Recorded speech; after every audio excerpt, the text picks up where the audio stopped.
see whether or not there were any statistics which were on hand which we could officially announce.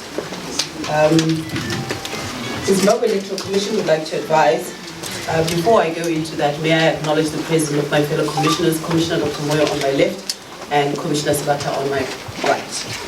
These commissioners have just come in from announced that of the 10,985 polling stations which closed at 7 p.m. yesterday, we have very few polling stations which closed late. So all 10,985 mostly closed on time at 7 p.m. From the statistics received so far, which we are in the process of verifying, voter turnout ranges from 60 to 78% in some areas. The Commission has not yet received figures from a few remote parts of the country owing to communication challenges.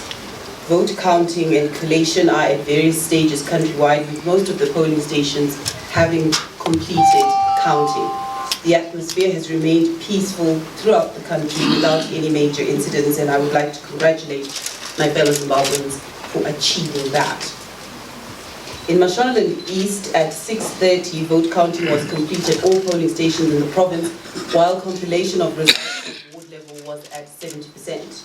In Mashonaland North, vote counting is almost complete. In Masvingo, we have 100% vote counting which has been reported from the province. They have completed their vote counting. In Mashonaland West, vote counting was still Mashonaland West, oh yes, vote counting is complete in Mashonaland West. In Mashonaland Central, vote counting in that province is at 98%, with Bindura lagging behind owing to lighting challenges. In Harare, vote counting was at 75%. In Blawayo, vote counting was complete. In Manicaland, vote counting was at 56% at 9 a.m. this morning.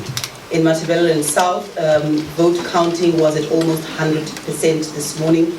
And in Midlands, vote counting was at 48%, although we are advised that by 1100 hours or at 11 a.m. this morning, their vote counting should be complete.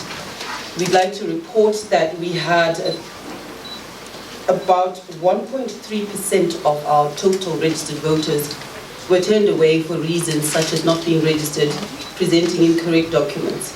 Some voters went to wrong polling stations, but were later redirected to correct polling stations.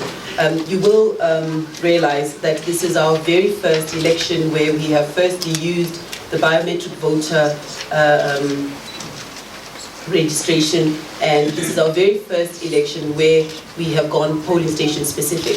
So naturally there was some confusion amongst our voters, especially those who had not done the verification exercise during the inspection period. The Commission would like to advise that we will announce the results as they come in, and all stakeholders are hereby reminded that it is unlawful to announce results because this is a direct contravention of Section 66A, subsection A, subsection B of the Electoral Act. The announcement of election results by unofficial sources has the potential to mislead the public and raise unnecessary political emotions. The public is hereby advised to disregard results not officially announced by the Zimbabwe Electoral Commission. In this regard, the Commission will continue to remind stakeholders against the said malpractice. We will take a few questions, especially as I have my commissioners who have come in from the provinces, but I would like to say that we expect that from any time around 3 o'clock this afternoon, we will be in a position to start announcing officially the results. We have received some results, but we must go through a process of verification, which is what we're doing now. And as we traditionally do, each commissioner will announce the results for the respective province. So for instance, I'm responsible for Harare province. Commissioner Sabata is responsible for Mashonaland East. Commissioner Dr. Moyo, which province are you? Oh, he's responsible for Midlands. We'll take a few questions. That there was no cheating, we are absolutely confident that there was no rigging, and we would like to assure the Zimbabwean people that we as the Zimbabwe Electoral Commission will not steal their choice of leaders. We will not subvert their will. Whatever it is that comes out in our results is exactly what they decided in the polling. All right, take more questions? Gentleman from the back there. Yeah. Yes, ma'am. Sorry, if you can see me, I'm Associated Press. Just wait for the mic to come to you.